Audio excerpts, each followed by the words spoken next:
Hello everyone, welcome to the week 7 of Business Management Capstone class. We're almost halfway through the course already. Now I realized last week at the beginning of the video I said I'm going to try to keep it short, and then as you are well aware it ended up being probably one of the longest videos. So this week I'm truly going to try to keep it a lot shorter than last week. So I'm going to just dive right into the week 7 module. Assignment summary for this week. Of course you're watching the overview video right now. You're going to read Chapter 5, review the PowerPoint presentation for Chapter 5, the course participation and discussion board, the Chapter 5 Learn Smart, the case study, which is Apple in 2015, a global simulation. This is a new assignment, the 3-year strategy plan for years 9 through 11, global simulation year 9 report, and the global simulation decisions for year 9. And then last but not least, the quiz on Chapter 5. I'm going to go ahead and scroll down. Of course, you have your course content within Module 7 that you should review. Next, you have the course participation, which is competitive strategies. You will be choosing a company, and then you will have to decide what competitive strategy is related to that organization. And then you have to explain your answer. You just don't want to put, oh, it's a low-cost provider, and that's it. You have to explain why you believe that is the case. And of course, as always, review the other post and provide a comment on at least 2 other posts. The replies must be engaging and relevant. Majority of all of you are doing so, but not every single person. So keep in mind, this is when we're getting into the course where grading is going to get harder. So if you're just put, I agree, great job, that doesn't count anymore. So you have to, when you reply, it has to be meaningful. Next, we have the Learn Smart for Chapter 5, the quiz for 5, and then we have the case study. One part that I left out about the case study, and I apologize for it, last week, was you have to read the actual case study at the back of the e-text, and then you go ahead and access the case study link as for this one, the case study Apple. So I do apologize for that. I know I received several emails about it. So keep in mind, make sure you read the case study at the back of the e-text and then go ahead and access the link.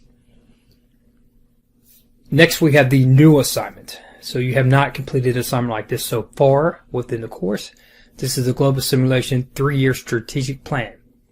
This is within Globus. Okay, so obviously the directions I have will step you through completing the 3-year strategic plan. So let me just peek into Globus real quick here. Okay, within your corporate lobby, if you click on the assignments arrow, it's going to expand the list, is your 3-year strategic plan.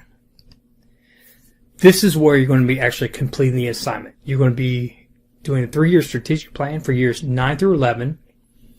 And then once we get to year 12, you're going to be completing for year 12 through 14.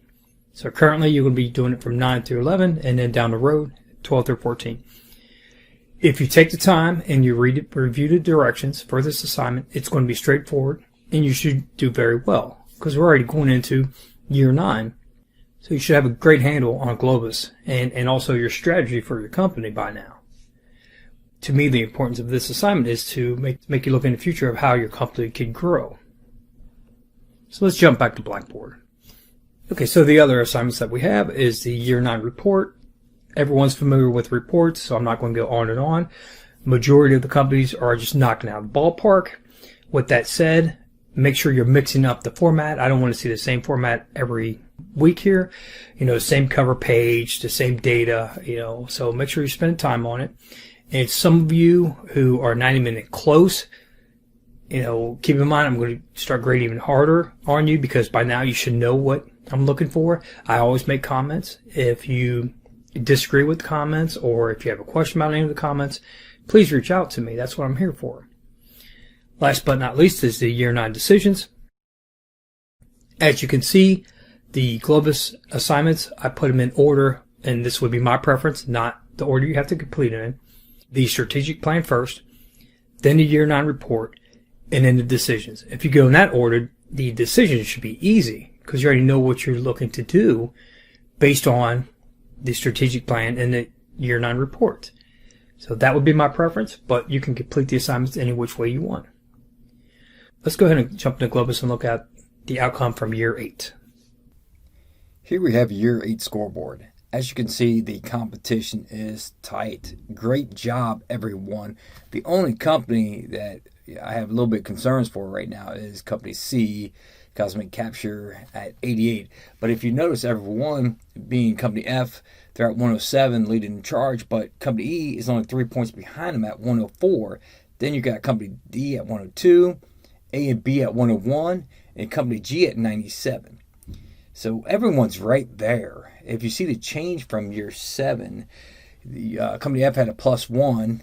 Company E actually dropped 3. Company D gained 3. Company A just only 1. Company B, though, jumped 7. Company G, they added 1. And Company C had the worst loss with -7. So then again, like I said, I'm a little concerned with Company C. But everyone else, it's a wide open game. So please don't feel like you're out of it. Even Company G at 97, that's only 10 points. You can easily make up 10 points in a year, and actually you can make up more. Let's go ahead and look at the game-to-date scoreboard. As you can see with the game-to-date scoreboard, Company F is still leading the simulation with an overall game-to-date score of 108. But you got Company C 2 points behind at 106, Company A at 102, B at 102, D at 100, G at 99. I mean, it can't get any tighter. And even C at 93. And you should notice, though, most teams got a bonus points, but Company B received 3 bonus points. So you really want to start looking into those bonus points. Now, in past videos, I have not said much about them. Was relying on you to research bonus points and how you obtain them. But today I'll actually go ahead and take a glance at the screen with you, since with the earning per shares and return on equity, stock price, credit rating, image rating, all that, everyone met expectations except Company C with some of those values. I still would highly suggest for each team to review those reports, but there's no sense for me to do that for you.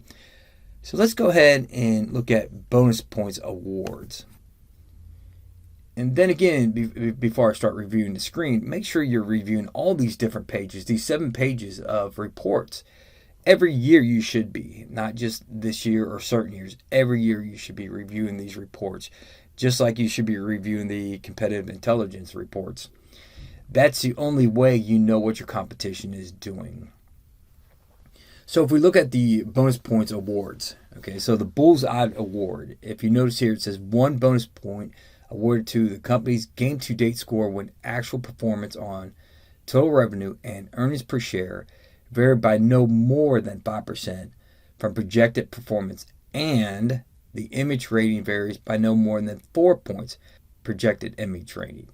So that's the criteria of the bonus points. So as you can see, if you look at revenue and earnings per share, it will tell you who received a Bullseye Award, and Company A and Company B did, and of course no one else did receive it. Now if I scroll down, here's your Leapfrog Award. This information you can also see within the scoreboard, but it's still nice to look at, though. As you can see, Team B got the Leapfrog Award because they had a +7 change. Okay, that's all I had for this module. As always, please feel free to reach out to me if you have any questions. Have a great week.